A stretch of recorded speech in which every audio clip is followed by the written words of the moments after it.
This was brilliant. Laura Kuenssberg, who's known as a Tory propagandist, has been called out on her own show. Because the local elections are coming, the Daily Mail is trying to push a non-story in the same way that it did about Currygate, and trying to find some wedge issue to limit the damage of the amount of Tories are going to lose their council seats. Dan Hodges of the Daily Mail is sending out daily tweets and writing stories about how Angela Rayner may or may not have declared a house some 10 years ago. Not the most exciting with stories, but I suppose that's all they've got to go on. Kuenssberg had the Shadow Home Secretary Yvette Cooper on the show, and in her own words said that they were going to be discussing about the legislation of violence against women that she wants to implement if she gets into the top job. However, this was kicked back due to the violence in the Middle East.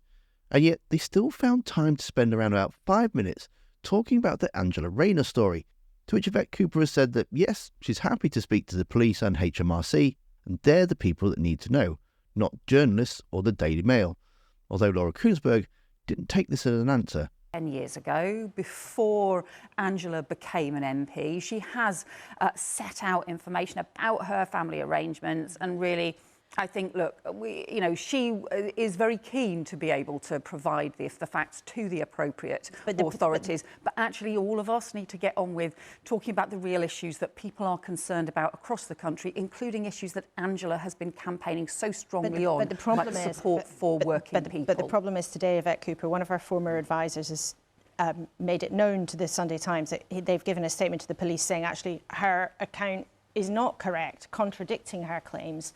Now, she's absolutely said she's confident she did nothing wrong, but surely she could move on from this just by publishing it all today if she's so sure she did nothing wrong. Well, I think Angela's been very clear. She will provide all of the information, and she's very happy, not just very happy to answer questions from the police or HMRC, but actually she is very keen to, because it allows her to set out all of the facts, not the sort of gossip, not the different allegations that we've had from Conservative MPs. And we understand this is the run-up to local elections. We have seen them do this before, as we saw over the Durham case as well.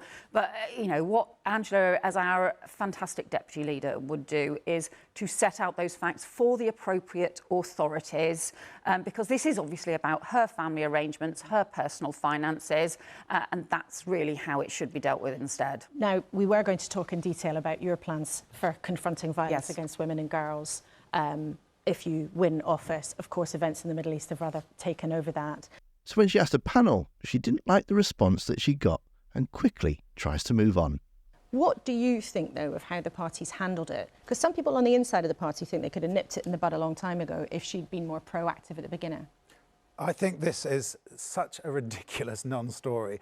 And when we're sitting here and we've got, war in Ukraine, war in the Middle East, and we're talking about something that happened that long ago, something that the police could only prosecute within the first year after it happening. This was in the FT yesterday, that if the police were going to take any action about these alleged financial misdemeanors, that would have had to be in the first year. So everyone in Manchester right now, I hope all the crimes that you've endured have been sorted, because the Manchester police are spending time on this.